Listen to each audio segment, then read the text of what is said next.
Ya, baik.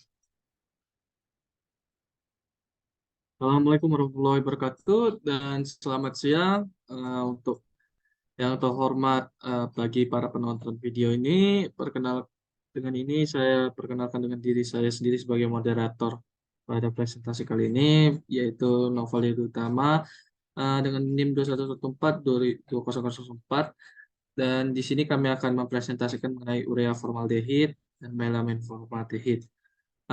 Berikut adalah kelompoknya. Yang pertama adalah Agatha Sekar Widyaningrum 2114-20026 dan Fadia Mulia Ramadan 2114-2008 dan Keciawat Manusi 2114-20037 dan Novalida Utama 2114-2004 adalah saya sendiri. Baiklah, dimulai dengan urea formaldehid.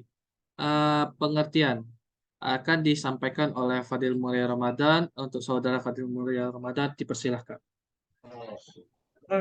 Baik, dari pengertiannya sendiri, urea dan formaldehid adalah resin yang termasuk ke dalam golongan thermosiping. Nah, artinya yaitu mempunyai sifat tahan terhadap asam, basah, tidak dapat melarut dan tidak dapat meleleh. Di bidang plastik, resin sendiri juga dan urea formaldehid merupakan bahan pendukung resin fenol formaldehid yang penting karena dapat memberikan warna-warna yang terang.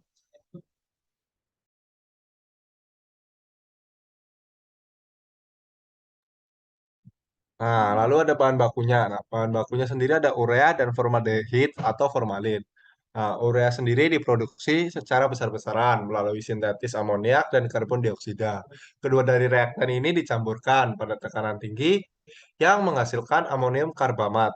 Nah, amonium karbamat selanjutnya dipekatkan pada evaporator vakum dan menghasilkan urea. Nah, ini ada reaksinya dari urea. Lanjut ada formaldehid atau formalin.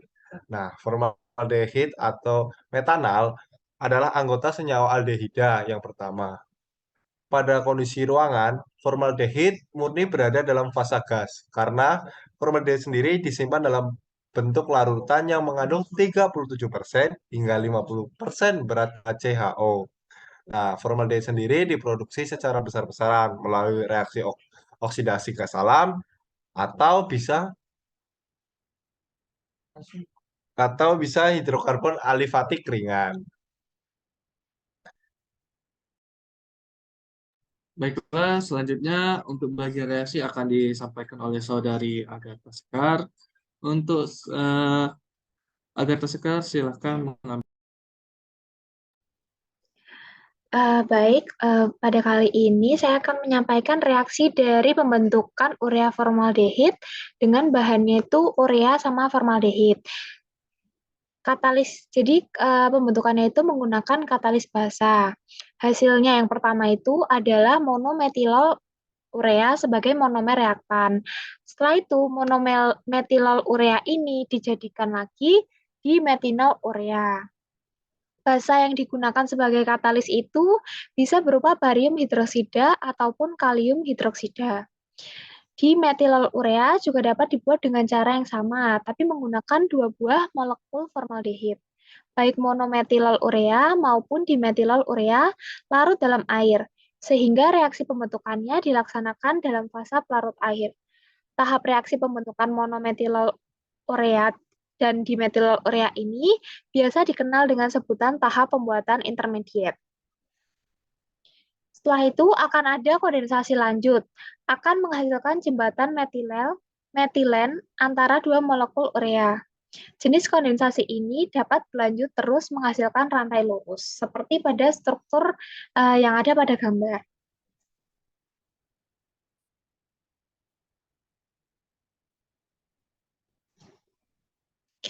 Nah, reaksi penggabungan dua buah monometil urea ini menghasilkan suatu molekul air. Apabila air tersebut dikeluarkan dari sistem reaksi, maka kesetimbangan reaksi akan bergeser ke arah pembentukan polimer.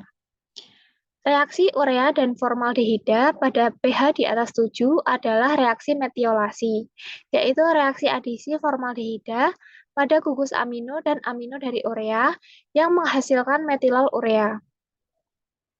Turunan-turunan metilol merupakan monomer reaktan reaksi polimerisasi kondensasi.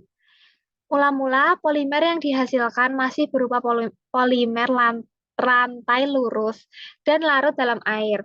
Semakin lanjut reaksi berlangsung, reaksi polimerisasi membentuk polimer 3 dimensi dan kelarutannya dalam air semakin berkurang.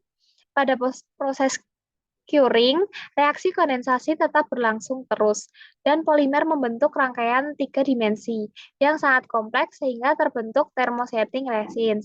Thermosetting resin ini kan berarti dia tuh kalau dipanasin masih bisa dibentuk lagi atau strukturnya itu nggak rusak gitu.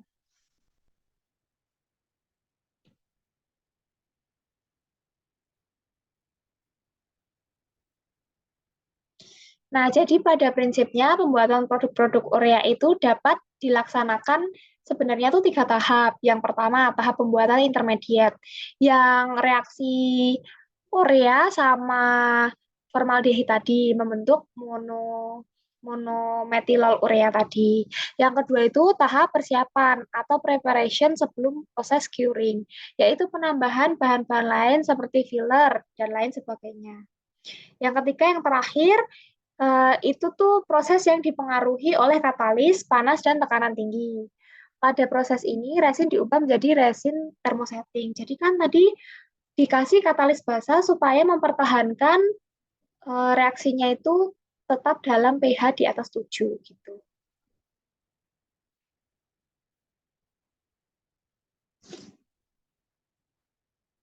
Ya, selanjutnya ada kelebihan dan dari urea formaldehid, yaitu yang pertama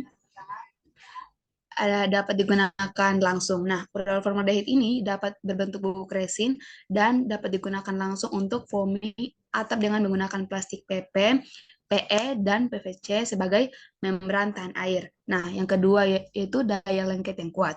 Nah, urea formaldehid ini sendiri memiliki daya lengket yang kuat yang dapat digunakan dalam berbagai bentuk bahan konstruksi pada keramik lantai atau keramik. Yang ketiga yaitu insulin panas yang baik. Jadi urea formaldehid ini dalam bentuk resin, bubuknya memiliki ikat dan insulin panas yang memiliki performa bagus. Di mana urea ini memiliki daya tahan suhu dalam dan ruang rumah dengan perbedaan 4 hingga 8 derajat Celcius. Next. Nah, yang berikutnya ada kekurangan dari urea sendiri, yaitu ada 3 juga. Yang pertama, daya tahan air yang lemah. Jadi, urea ini memiliki daya lemah terhadap air dan memiliki waktu simpan yang pendek. Yang kedua, mudah rapuh, yang dimana daya rapuh yang tinggi dapat mudah membuat tegangan material internal dapat menyebabkan retak saat digunakan. Dan yang ketiga, melepas formaldehid, yang mana jika formaldehid beracun jika terlepas di udara bebas. Next.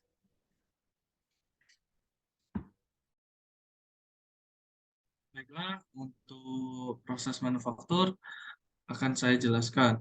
Di mana yang pertama adalah tabung campuran, di mana formalin dan kaustik soda dan urea akan dimasukkan di tabung J1, kemudian dialirkan ke tabung nomor 2 dan melalui nomor 3 yaitu semacam filter, di mana akan disaring padatan-padatan biasanya seperti kaustik soda atau formalin yang dimana dalam berbentuk padat.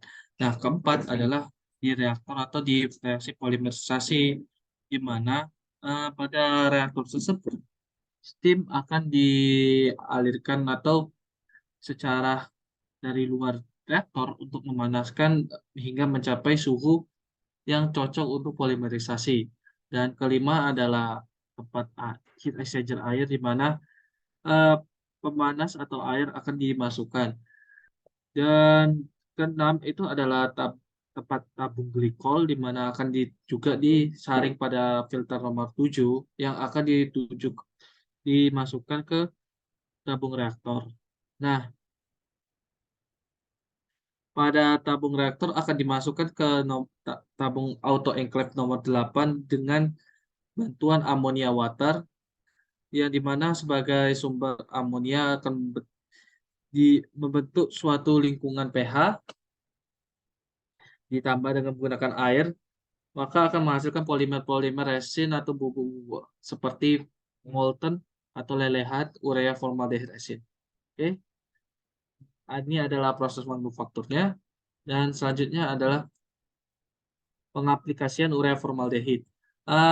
Untuk urea formaldehyde sendiri itu dipakai dalam banyak aplikasi seperti bahan perekat, papan densitas sedang, peningkatan ketahanan kayu, dan laminating. Kebanyakan sebagai bahan pengikat dalam produk-produk tersebut. Salah satu kegunaan dalam produk pastinya adalah pelapis dekoratif, tekstil, kertas, kain tahan kerutan, campuran kapas, dan sintetik rayon sebagai bahan pemberi warna.